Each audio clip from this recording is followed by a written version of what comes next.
Bienvenue chez Alum. Je vais laisser Jonathan parler un peu de la ferme. Jonathan, il était gérant de toute la génétique avant de travailler chez Cimex ici. Puis maintenant, il suit encore, c'est tout lui qui fait les décisions de génétique pour la ferme ici. Fait qu'il connaît la ferme pas mal. So welcome to Alum Farms Partnership. This dairy has been here for 60 years on this facility, family operated. I actually started helping with the genetics here almost 20 years ago. Mr. Fisher had done all the genetics before that and had established a tremendous herd of cows. Donc, ça fait environ 60 ans que la ferme est sur le site ici. C'est une ferme familiale. Et puis, Jonathan, comme je disais, il s'occupait de la génétique du troupeau.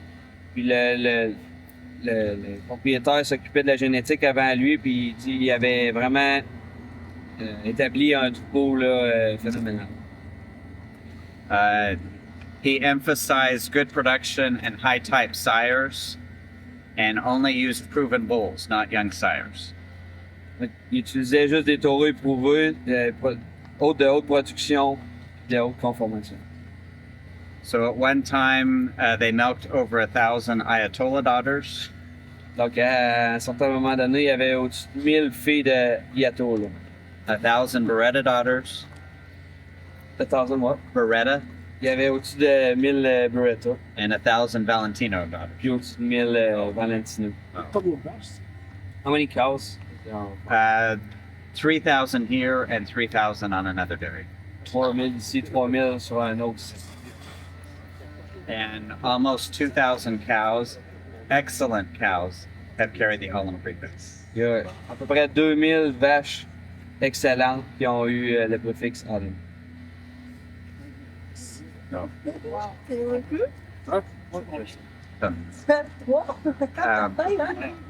as I mentioned, I started here almost 20 years ago helping. And then when Mr. Fisher retired when he was 90, then I stepped in full time.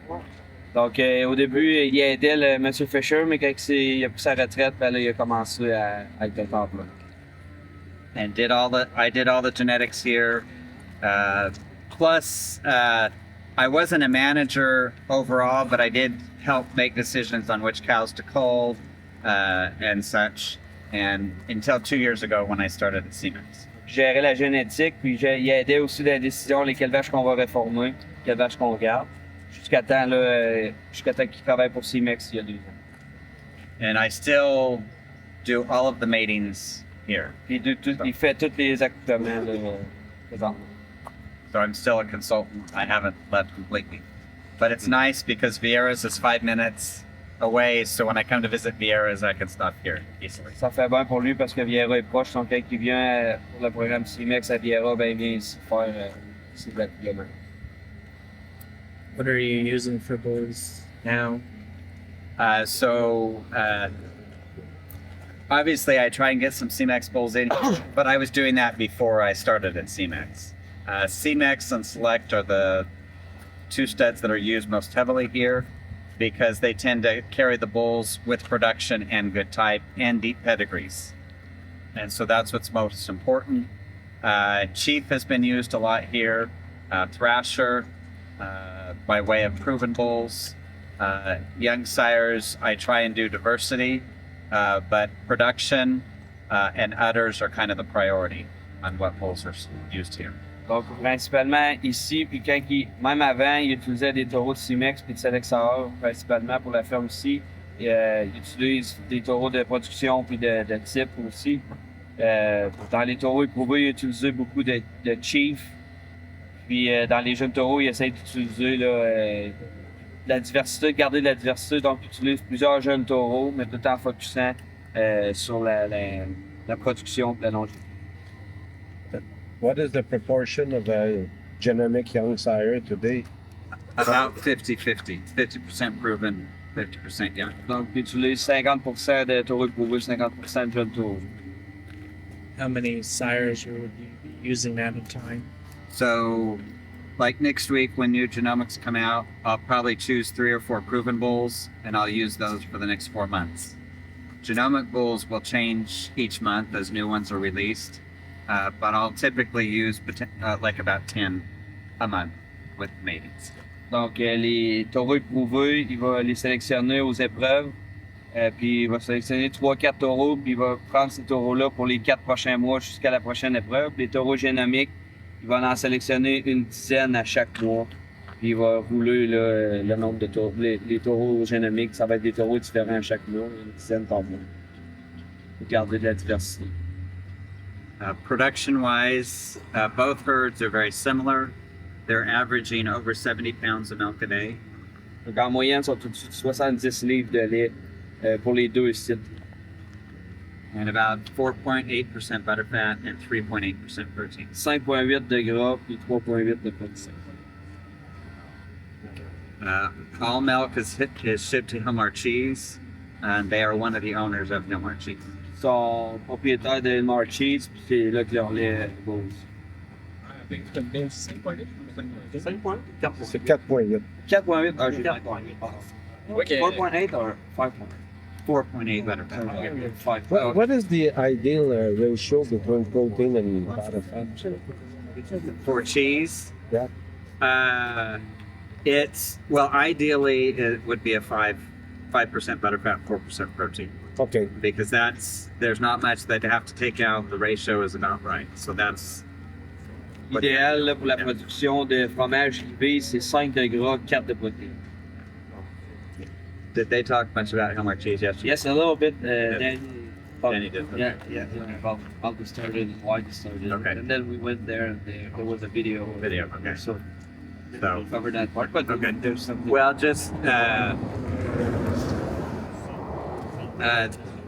originally the owners of Hilmar Cheese, there were 13 breeders in about an hour drive that started Hilmar Cheese, and they did that to get a fair price for the Jersey milk.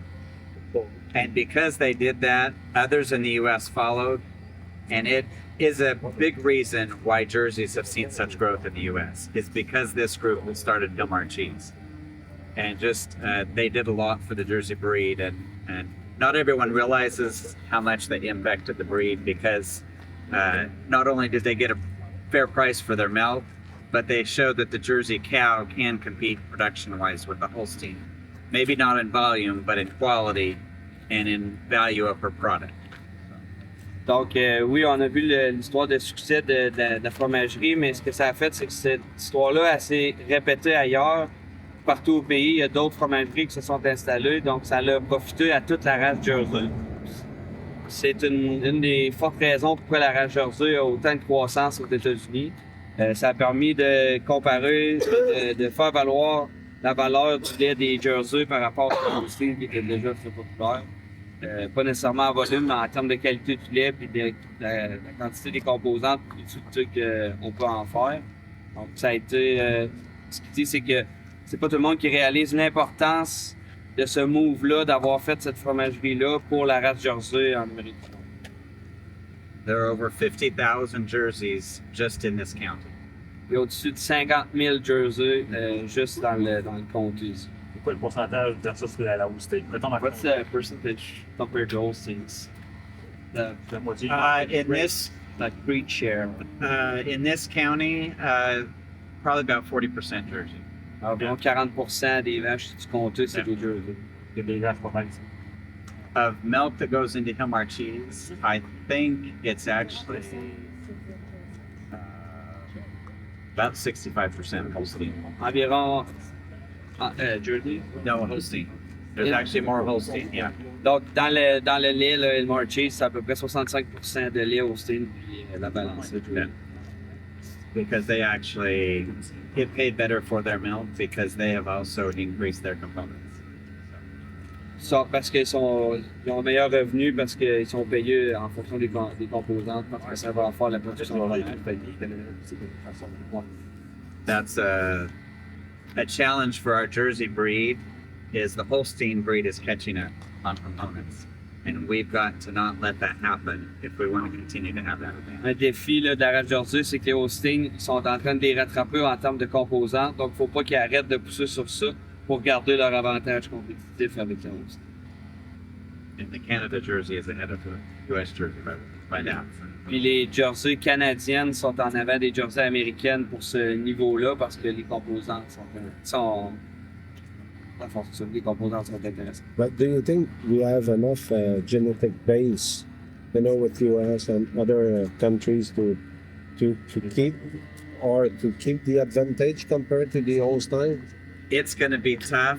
I think we'll keep it, but it's going to narrow because of the genetic base. Holstein has such a broad base; they can make a lot more progress than we can. Yeah. But if you look at what the Jersey has done over the last 30 years, with a much smaller base, she's still made a lot of progress. Yeah. So I think she's just, it's part of her genetics to have these benefits. Yeah. What? Malgré, Where do we need? Where does the Jersey County need to stay ahead of the Holstein? We've got to continue to increase components and not lose any volume. What would that level of components be? In the U.S., we need to get above 5% butterfat and above 4% protein. Yep. donc, à cause de du grand volume de vaches Holstein, c'est probablement que la différence entre les puis la masse critique de vaches Holstein, la différence entre les Holstein et les Jersey va diminuer. Mais pour garder cette différence-là, il faut vraiment qu'ils continuent à focusser sur les composantes sans perdre de volume de lait. Donc, aux États-Unis, ils vont essayer, il faut absolument qu'ils réussissent à atteindre au-dessus de 5 de gras pour être capable de garder cet avantage compétitif. Ces croisements, son pourcentage de consanguinité qui est pas grave, parce que si tu veux progresser, de temps tu es le meilleur, puis c'est consanguin. Where do you go in terms of inbreeding? You have some levels you want to make sure you don't go over. Is there a percentage? Do you look at it, or do you? I do look at it. I'm not necessarily looking at percentages. I'm trying to not have the same goal within the first 3 generations. Sometimes it's a challenge. Donc, il ne regarde pas nécessairement un pourcentage de consanguinité, mais il va essayer de s'assurer qu'il n'y ait pas le même taureau dans les 3 premières générations.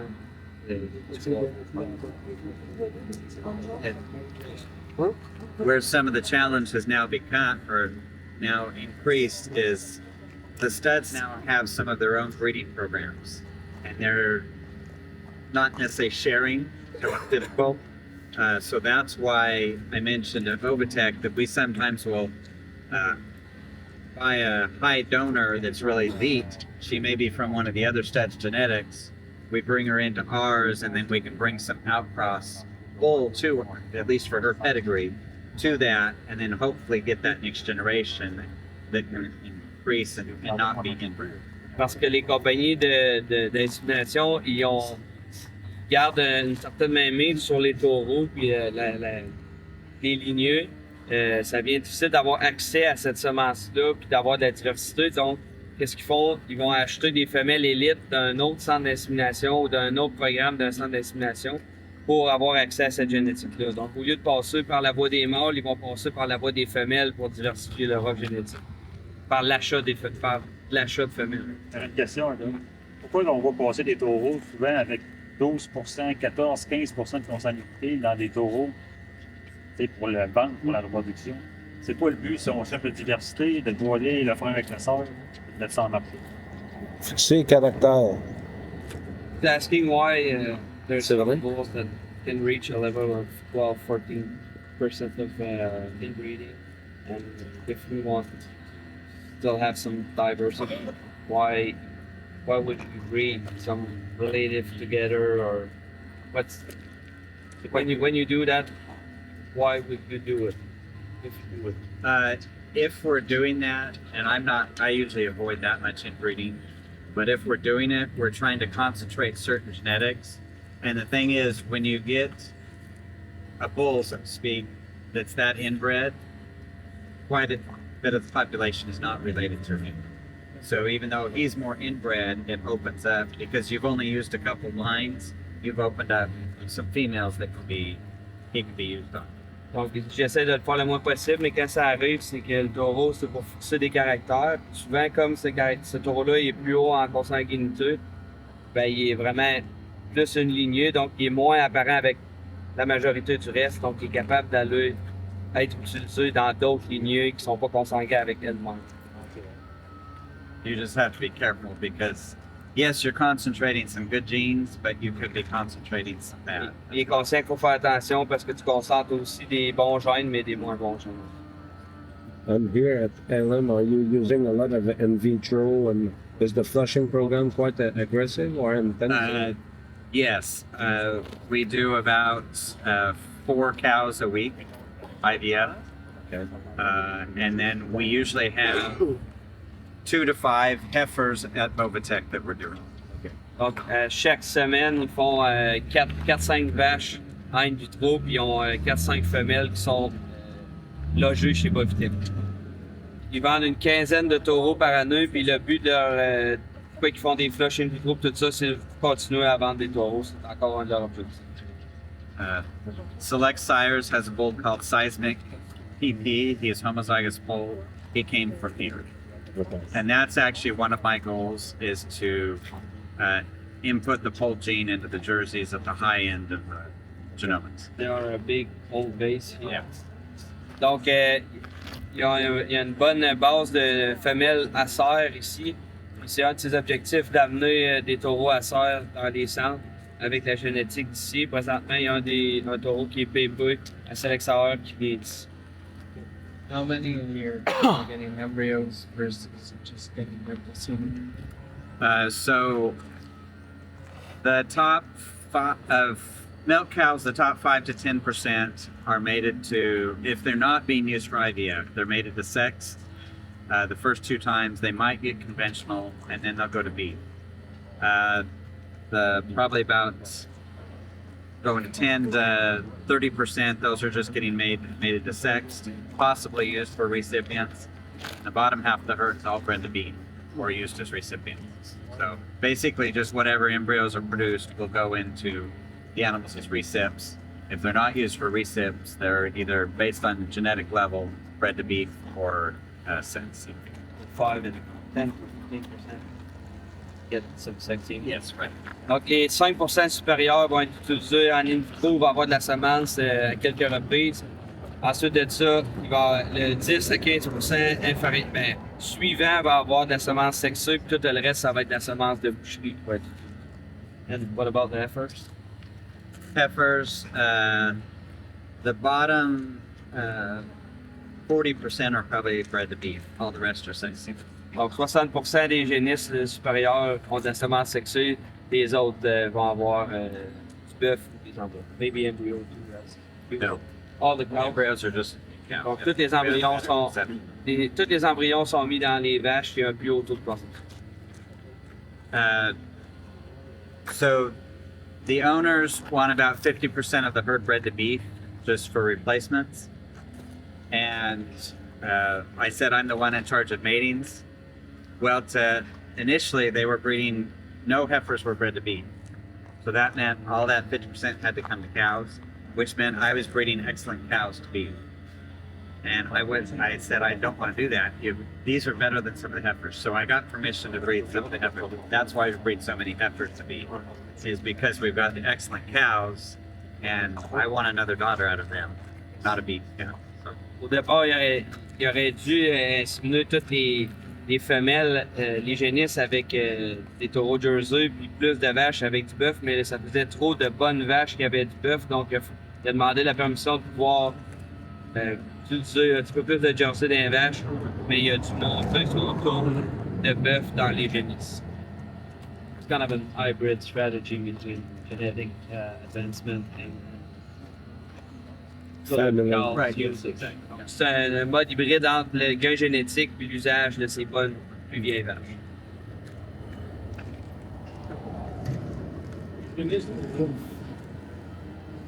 They raise all the for here or sent to a calf ranch? So both dairies send their calves at day 1 to a calf ranch, which is just about 20 minutes from here. They stay there until 4 months, and then they come back here or to that dairy. And they leave at day 1 or? They leave at day 1, yeah. Donc, tous les veaux qui veulent garder, ils partent au jour 0. Ils s'en vont dans une place où il y a l'élevage des veaux, puis ils reviennent à 4. This dairy has a heifer ranch, actually not far from Hilmar cheese.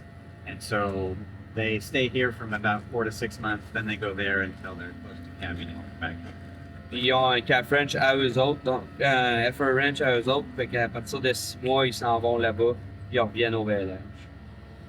Do they have other clients, their calf ranch, or it's No, it's just. Donc, ils ont vraiment un site d'élevage. Now, the other dairy doesn't have as much facility. So their heifers, after they come back from the calf ranch, they actually go to Texas. L'autre site, ils ont pas assez de place pour élever les génisses. Fait que quand ils reviennent de leurs 4 premiers mois, ils s'en vont au Texas. Dans un